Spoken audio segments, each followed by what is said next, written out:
camera. Pretty interesting.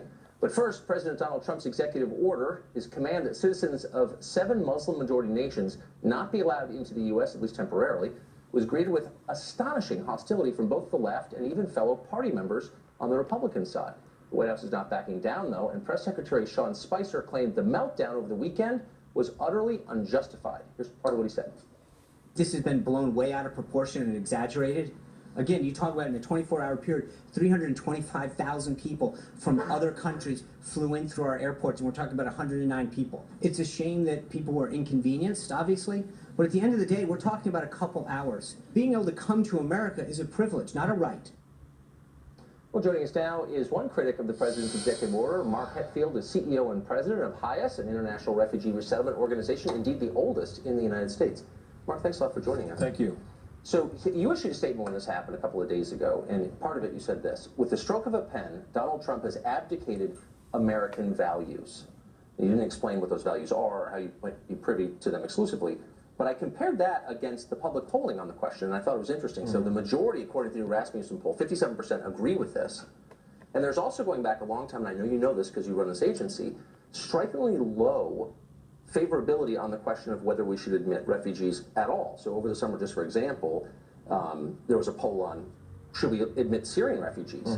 36% supported it, 64% did not. Are they somehow not aware of American values or acting against American values? What do you make of these people? Well, I mean, all I will say is that my organization works on behalf of the American Jewish community. Yep.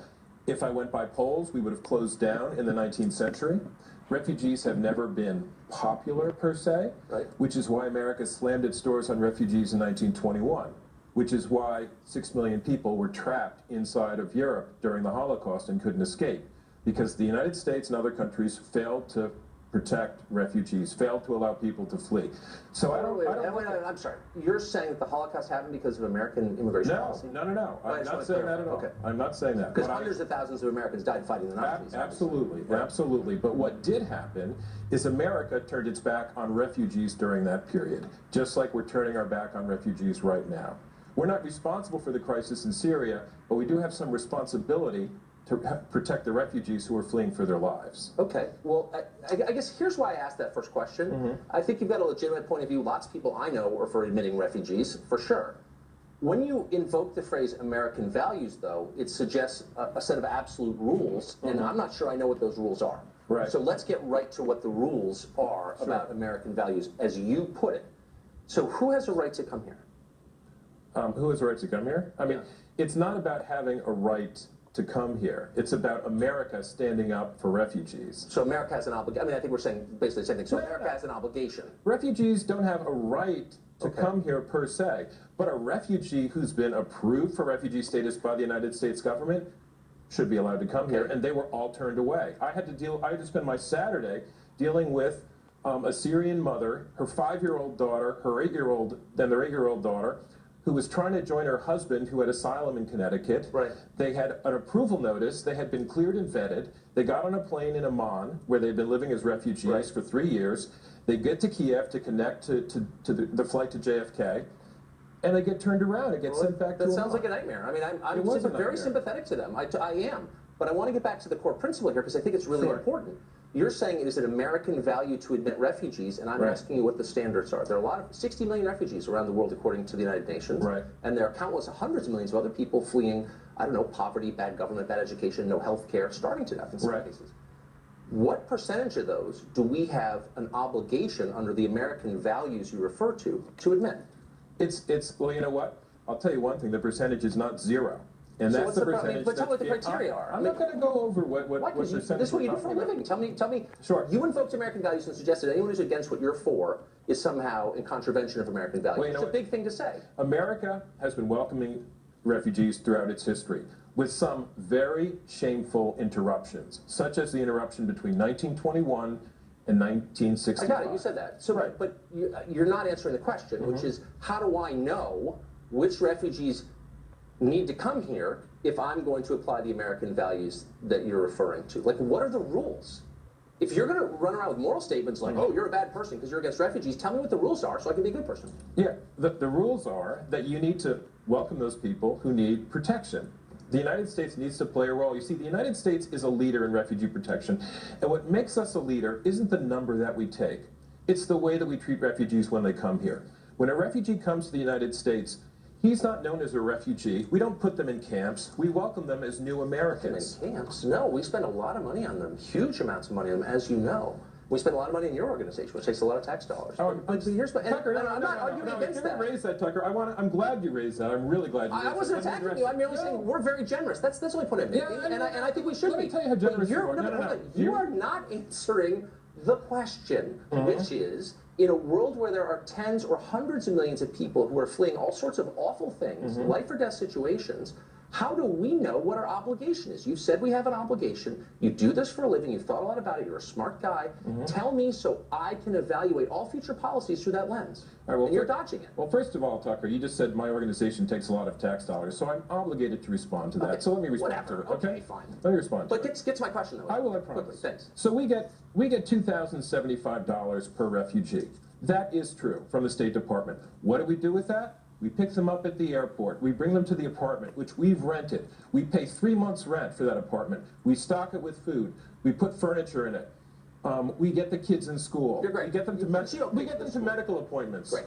Okay? I'm glad. We get them transportation. Okay. But you're dodging the question. We get them a job. We teach them English. I pay my staff with that money.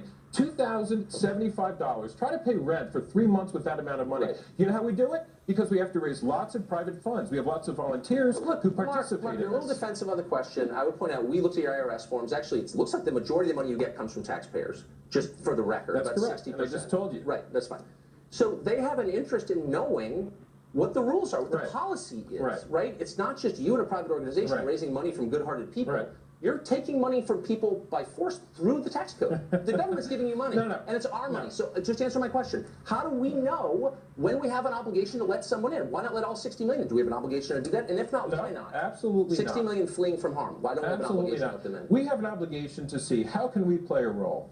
How can the United States? How can the United States make refugees safe by taking some and then allowing the host country to protect You're the not others? answering. So let me say, here's I am one other answering your point. question. I mean, but not with any specificity that's useful for our look at viewers. vulnerability. For our We viewers. look at Okay, here's the point vulnerability. that you made in your statement. To deprive refugees of safe haven is to scapegoat vulnerable human beings. Correct. And to confuse those who flee terror with terror itself. Now, Correct. I'll just stipulate, I think most refugees are in a tough spot, and I really feel for them, and I think they're probably really good people, okay? But this statement suggests that anybody who's worried about refugees maybe hurting Americans or hating America, and some do, is some kind of crackpot or a bad person. And I could read the list of terror attacks or plots by refugees in the past couple of months. They're real, not a ton of them, but there are some. Will you concede that people have a right to be concerned, or are they just all bigots? No. Of course. I mean, everybody who comes to this country should be screened, and refugees are screened more thoroughly than any immigrant, any American. Absolutely. So do you ask the refugees that you bring in, do you believe, for example, in female genital mutilation? You know what? Highest doesn't bring in refugees. Oh, you just said that you got them jobs and apartments and all that stuff. Do you ever ask any of those people whether they believe in the Constitution, think women should have rights, think gays should be killed? Do you ask them those questions? And if you don't, why don't you? You know what? Refugees tend to be very apolitical because they fled. Those aren't political questions; those are cultural questions. And do you ask? You're helping these people come to this country.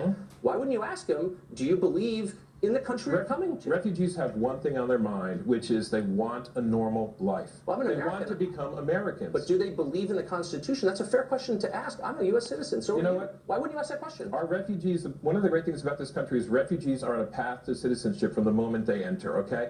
Every refugee wants to be a citizen. You're not going to answer any of my questions. No, I'm going to eventually. I mean, part of that is to take a civics exam.